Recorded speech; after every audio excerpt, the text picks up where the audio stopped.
In this video, I want to show you this map that's brought by FEMA to show what they call the National Risk Index.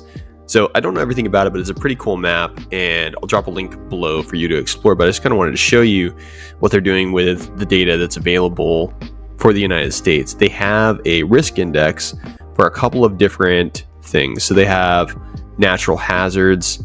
They have what they call expected annual loss, which is also related to those hazards. And they have social vulnerability and community resilience. So if you want to learn about how these things are defined, you can go over, and in this app, there's a couple of tabs here. So if you click here at Learn More, it'll talk about how they actually calculate these items, and you can download the data here too. So this is actually a really good place to get some data from an authoritative source like FEMA.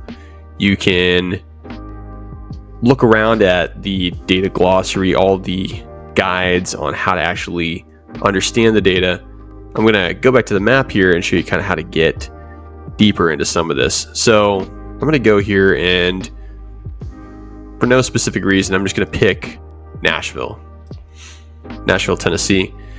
So you see this county here has a relatively high risk index. We can look at a couple different factors about it. We could say, okay, how is Nashville looking for, avalanche? If you zoom out to the whole country, you'll see that that's pretty low. Keep that just right in focus there.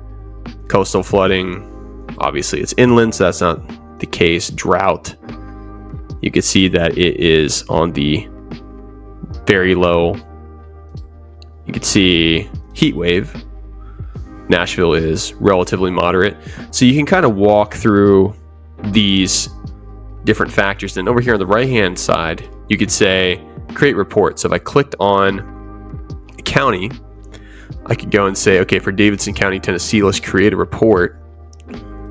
First off, we can see a couple different little highlights about that county and all these different factors that it would create the report on.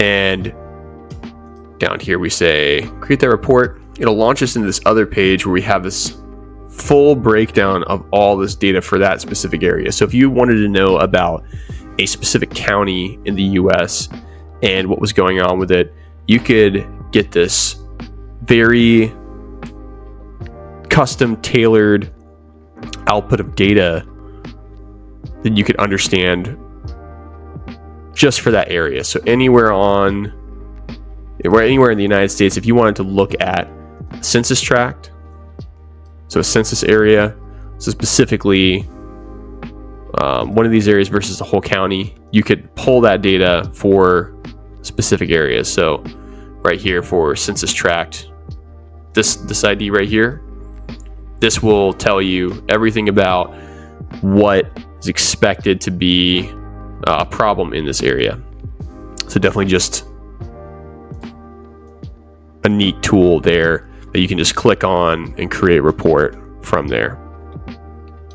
It's also worth noting that if you want to download a larger data set, you can click right here and then go to the data resources page. And in here, you've got a couple different options. You have a geodatabase, shapefile, table format, and then that would give all that information at the county level, the census tract level, tribal county relationships, states and territories. You have a bunch of different options for downloadables. So let's say that we wanted all counties, county level details, shapefile. You see I have the download happening right now for me. That is one really cool source here that you can tap into as well. I'm going to click back here, and I just want to show you there's also a search feature. So if I wanted to tap into, I think Broward, so Broward County, Florida, I wanted to just zoom and search, you have that option there as well. And if you wanted to zoom to your location, there's a button here for that. Zoom in and zoom out. And then if you wanted to mess with the base maps, if you wanted to kind of change the transparency, you could over here.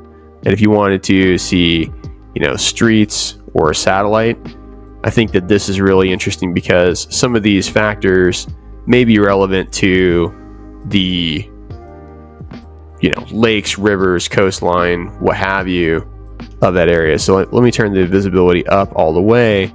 In Vermont, there's some risk index for flooding, and so I'm going to see if I can turn this on.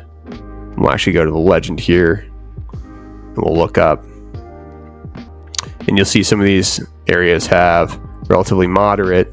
So what we could do is we could change the space map. We could look around and we could see why some of these areas maybe have that